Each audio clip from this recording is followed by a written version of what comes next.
بسم اللہ الرحمن الرحیم۔ حضرت ابو ہریرہ رضی اللہ تعالیٰ عنہ بیان کرتے ہیں کہ رسول اللہ صلی اللہ علیہ وسلم نے فرمایا، ایمان کے لحاظ سے مومنوں میں سے اکمل وہ ہیں جو ان میں سے اخلاق کے اعتبار سے بہت عمدہ ہیں، اور تم میں سے اچھے لوگ وہ ہیں جو اپنی عورتوں کے لیے بہتر ہیں۔ ایک مرتبہ آپ صلی اللہ علیہ وسلم باہر سے گھر تشریف لائے، صحن میں سیدہ عائشہ صدیقہ رضی اللہ تعالیٰ عنہا کو دیکھا کہ پیالے سے پانی پی رہی ہیں۔ وہیں سے آپ صلی اللہ علیہ وسلم نے ارشاد فرمایا، اے حمیرہ رضی اللہ تعالی عنہ، تھوڑا پانی میرے لیے بھی بچانا۔ غور فرمائیں، بیوی امتی ہیں، شوہر نبی صلی اللہ علیہ وسلم ہیں، برکت نبی صلی اللہ علیہ وسلم کی ذات کے ساتھ وابستہ ہوتی ہے، مگر سبحان اللہ، آپ صلی اللہ علیہ وسلم اپنی رفیقہ حیات رضی اللہ تعالی عنہ کے بچے ہوئے پانی کو پینا چاہتے ہیں۔ جب سیدہ عائشہ صدیقہ رضی اللہ تعالی عنہا نے کچھ پانی بچا کر خدمت اقدس صلی اللہ علیہ وسلم میں پیش کیا تو نوش فرمانے سے پہلے معلوم کیا، اے حمیرہ رضی اللہ تعالی عنہا، تم نے اس پیالے کے کس حصے سے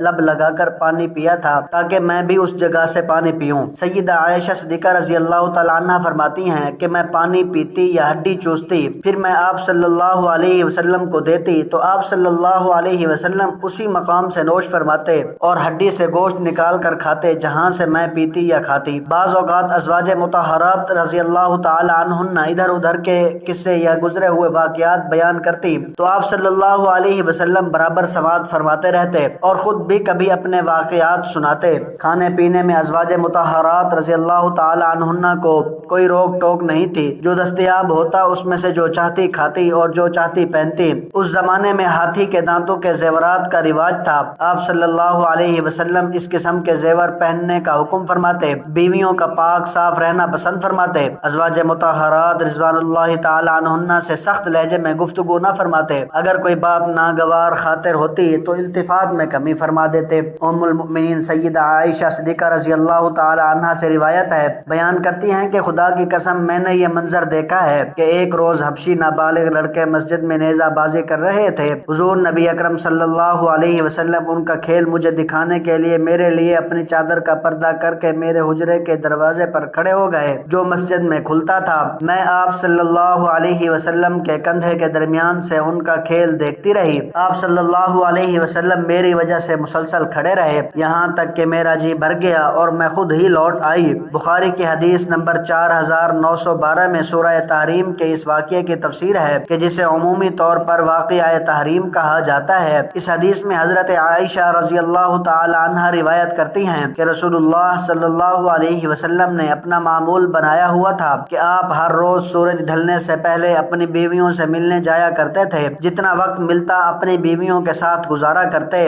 اور پھر سورج ڈھلنے کے بعد اپنی اس بیوی کے گھر چلے جایا کرتے جس کی اس دن باری ہوتی تھی۔ بیویوں کے اس طرح سے باریاں تھیں کہ ایک رات ایک بیوی کے گھر جایا کرتے اور دوسری رات دوسری بیوی کے گھر تشریف لے جایا کرتے۔ اسی طرح ہر بیوی کے لیے دن رات مقرر کیا ہوا تھا، جو دن جس بیوی کے لیے مقرر تھا نبی اکرم صلی اللہ علیہ وسلم دن رات اسی بیوی کے حجرے میں گزارا کرتے۔ حضور اکرم صلی اللہ علیہ وسلم کی بیویاں دو حصوں میں تقسیم تھیں، کیونکہ کچھ بیویوں کا آپس میں تعلق زیادہ ہونے کی وجہ سے وہ ہر بات آپس میں شیئر کرنے کو زیادہ پسند کرتی تھی۔ ایک حصے میں حضرت عائشہ رضی اللہ تعالی عنہ، حضرت سودا، حضرت حفصہ، حضرت ام سلمہ رضی اللہ تعالی عنہ، اور دوسری ٹولی میں حضرت زینب بنت جحش رضی اللہ تعالی عنہ اور باقی ساری بیویاں شامل تھیں۔ حضرت محمد صلی اللہ علیہ وسلم روزانہ معمول کے مطابق اپنی بیویوں کے گھر جاتے اور آخر میں اس بیوی کے گھر چلے جاتے تھے جہاں رات رکنا ہوتا۔ ایک وقت ایسا آیا کہ نبی اکرم صلی اللہ علیہ وسلم حضرت زینب بنت جحش رضی اللہ تعالی عنہ کے گھر زیادہ وقت گزارنے لگے تو دوسری بیویوں نے محسوس کیا کہ نبی اکرم صلی اللہ علیہ وسلم ہماری نسبت حضرت زینب کے پاس زیادہ وقت گزارتے ہیں۔ ایک دن سب اکٹھی ہوئی اور ایک دوسرے سے معلوم کرنے لگی کہ کیا وجہ ہے کہ نبی اکرم صلی اللہ علیہ وسلم حضرت زینب کے گھر زیادہ وقت گزارتے ہیں، تو معلوم ہوا کہ حضرت زینب رضی اللہ تعالی عنہ کے گھر کسی رشتہ دار نے شہد کا تحفہ بھیجا ہے، اور حضرت زینب رضی اللہ تعالی عنہ وہ تحفہ روزانہ حضور اکرم صلی اللہ علیہ وسلم کی خدمت میں پیش کرتی ہیں، جو کہ نبی اکرم صلی اللہ علیہ وسلم کو شہد بہت زیادہ پسند تھا۔ اس شہد کو مزے مزے سے پینے میں نبی اکرم صلی اللہ علیہ وسلم زیادہ وقت لگا دیتے تھے۔ اسی وجہ سے حضرت محمد صلی اللہ علیہ وسلم کا زیادہ وقت حضرت زینب کے گھر گزرتا رہا۔ حضرت عائشہ رضی اللہ تعالی عنہ اور حضرت سودا رضی اللہ تعالی عنہ حضرت حفصہ رضی اللہ تعالی عنہ کے پاس تشریف لائیں اور فرمانے لگے کہ حضرت محمد صلی اللہ علیہ وسلم حضرت زینب کے گھر زیادہ وقت لگاتے ہیں، اس وجہ سے ہم نبی اکرم صلی اللہ علیہ وسلم کے زیادہ وقت سے محروم رہ جاتی ہیں۔ کوئی ایسی بات بتاؤ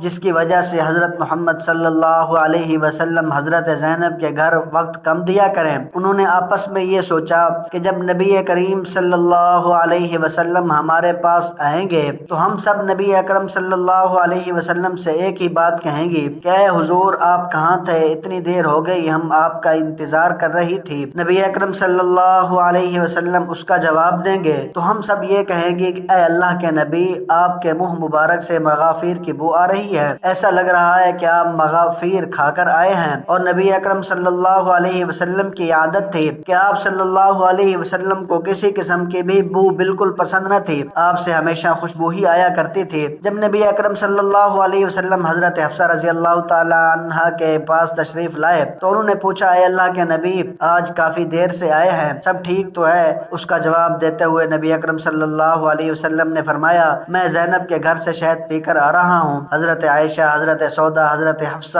اور ام سلمہ رضی اللہ تعالی عنہ نے نبی اکرم صلی اللہ علیہ وآلہ وسلم کو کہا اے اللہ کے نبی آپ کے منہ مبارک سے مغافیر کی بو آ رہی ہے۔ ان کو معلوم تھا کہ نبی اکرم صلی اللہ علیہ وسلم ذرا سے بھی بو کو پسند نہیں کرتے، وہ کوئی ایسی چیز کے پاس نہیں جاتے جس سے ذرا بھی بو آنے لگے۔ چنانچہ حضور اکرم صلی اللہ علیہ وسلم سب سے آخر میں حضرت حفصہ رضی اللہ تعالی عنہ کے پاس پہنچے۔ جب انہوں نے بھی یہی کہا کہ آپ سے مغافیر کی بو آ رہی ہے تو حضرت محمد صلی اللہ علیہ وسلم نے حضرت حفصہ رضی اللہ تعالی عنہ کے سامنے قسم کھا کر فرمایا کہ آج کے بعد میں کبھی شہد استعمال نہیں کروں گا۔ یہ بات کرتے ہوئے نبی اکرم صلی اللہ علیہ وسلم نے حضرت حفصہ رضی اللہ تعالی عنہ کو فرمایا کہ جو میں نے قسم کھائی ہے اس کے بارے میں کسی کو مت بتانا۔ لیکن حضرت حفصہ رضی اللہ تعالی عنہ نے یہ بات حضرت عائشہ رضی اللہ تعالی عنہ کو بتا دی۔ حضرت محمد صلی اللہ علیہ وسلم کے اس راز کو بیان کرتے ہوئے اللہ تعالی نے سورۃ تحریم میں فرمایا جو قرآن پاک کے 28ویں پارے میں ہے، جس کا ترجمہ یوں ہے اے نبی آپ اس چیز کو اپنے لیے کیوں حرام کر رہے ہیں جس چیز کو اللہ نے حلال کیا ہے؟ شہد ایک حلال چیز ہے۔ آپ صلی اللہ علیہ وآلہ وسلم نے اپنی بیویوں کو خوش کرنے کے لیے شہد کو حرام کر لیا ہے۔ اللہ تعالیٰ بخشنے والا ہے، اس قسم کا کفارہ آپ کے لیے مقرر کر دیا ہے۔ پھر اللہ تعالیٰ نے حضرت حفصہ رضی اللہ تعالی عنہ کا جنہوں نے جو راز حضرت عائشہ رضی اللہ تعالی عنہ کو بتایا اس کے بارے میں اشارہ کیا۔ حضرت محمد صلی اللہ علیہ وسلم نے حضرت حفصہ سے کہا تم نے میری قسم کے بارے میں حضرت عائشہ کو کیوں بتایا؟ میں نے تو تم سے کہا تھا کہ یہ راز کی بات ہے اور میرے اور تمہارے درمیان ہی رہے گی، پر آپ نے یہ راز نہیں رہنے دیا۔ حضرت محمد صلی اللہ علیہ وسلم نے اشارتاً حضرت حفصہ کو بتلایا کہ تم نے راز کو راز نہیں رہنے دیا۔ پھر حضرت حفصہ رضی اللہ تعالی عنہ نے حضرت محمد صلی اللہ علیہ وآلہ وسلم سے پوچھا کہ آپ کو کس نے بتلایا کہ میں نے راز کو راز نہیں رہنے دیا؟ نبی کریم صلی اللہ علیہ وآلہ وسلم نے حضرت حفصہ کو فرمایا مجھے میرے رب کائنات نے بتلایا ہے کہ حفصہ نے راز کو راز نہیں رہنے دیا، اس نے حضرت عائشہ کے سامنے اس کا ذکر کر دیا ہے۔ اب اگر تم دونوں اللہ کی بارگاہ میں توبہ کر لو تو اللہ تعالیٰ معاف کرنے والا ہے، اللہ تم دونوں کو معاف فرما دے گا۔ اگر تم اپنی ضد پر اڑی رہو گی تو اللہ تعالیٰ تم پر سخت ناراض ہوگا۔ اللہ تعالیٰ اور اس کے فرشتے میرے مددگار ہیں۔ سورہ تحریم آیت 1 تا 5 میں اللہ پاک اس واقعے کو یوں فرماتا ہے اور یاد کرو جب نبی نے اپنی بعض عورتوں سے ایک پوشیدہ بات کہی، بس جب اس نے اس بات کی خبر دی اور اللہ نے اپنے نبی کو اس بات پر آگاہ کر دیا تو نبی نے تھوڑی سی بات تو بتا دی۔ پھر جب نبی نے اپنی اس بیوی کو یہ بات بتائی تو وہ کہنے لگی اس کی خبر آپ کو کس نے دی؟ کہا سب جاننے والے پوری خبر رکھنے والے اللہ نے مجھے یہ بتلایا ہے۔ اے نبی کی دونوں بیویوں اگر تم دونوں اللہ کے سامنے توبہ کر لو تو بہتر ہے، یقیناً تمہارے دل جھک پڑیں گے، اور اگر تم نبی کے خلاف ایک دوسرے کی مدد کرو گی بس یقیناً اس کا کارساز اللہ ہے اور جبرائیل ہے اور نیک اہل ایمان اور ان کے علاوہ فرشتے بھی مدد کرنے والے ہیں۔ اس کے بعد حضرت حفصہ اور حضرت عائشہ رضی اللہ تعالی عنہ نے اپنی غلطی تسلیم کرتے ہوئے اللہ پاک سے توبہ کی اور پھر اللہ کے نبی نے اپنی قسم کا کفارہ ادا کیا۔ اگر یہ کوئی عام عام بندہ بات کہہ دیتا تو اس کا کسی بھی قسم کا کوئی فرق نہ پڑتا، لیکن نبی کریم صلی اللہ علیہ وسلم تو اللہ کے نبی ہیں، ان کی ہر ایک بات منہ سے نکلی ہوئی سچ اور حق ہوتی ہے۔ اگر اللہ پاک نبی کی اس قسم پر کفارہ مقرر نہ کرتے تو یہ رہتی دنیا تک شہد پینا منع فرما دیا جاتا۔ اللہ تعالیٰ نے نبی اکرم صلی اللہ علیہ وآلہ وسلم کو اس لیے قسم کھانے کا کفارہ مقرر کیا کہ اگر میں کسی چیز کو حلال کرنے والا ہوں تو آپ صلی اللہ علیہ وسلم اس کو حرام کیوں کر رہے ہیں؟ سورۃ نجم میں اس طرح حکم آیا کہ میرے نبی اپنی مرضی کے مطابق بات نہیں کرتے، وہ وہی لوگوں کے سامنے بیان کرتے ہیں جس کا میں حکم دیتا ہوں۔ آپ اپنی بیویوں کو خوش کرنے کے لیے ایسا ہرگز نہ کریں، کسی کی خاطر بھی حلال کو حرام نہ کرو اور حرام کو حلال نہ کرو، نہ اپنے منہ سے ایسے الفاظ کہو اور نہ ہی اس پر عمل کرو۔ آج کے دور میں انسان زبان سے تو حرام نہیں بول رہا، انسان حرام پر عمل کرتے ہوئے اس بات کا خیال نہیں کرتا کہ ہم حرام کام کو سر انجام دے رہے ہیں۔ آج کل ہمارے نزدیک حرام نام کی تو کوئی چیز ہی نہیں، ہم گناہ کرتے ہوئے محسوس ہی نہیں کرتے کہ ہم گناہ کر رہے ہیں۔ اللہ پاک سے دعا ہے کہ اللہ پاک ہمیں نیک کام کرنے اور برائیوں سے دور رہنے کی توفیق عطا فرمائے، ہمیں نبی کریم صلی اللہ علیہ وآلہ وسلم اور ان کے صحابہ اور پاک آل سے بے پناہ محبت عطا فرمائے، آمین۔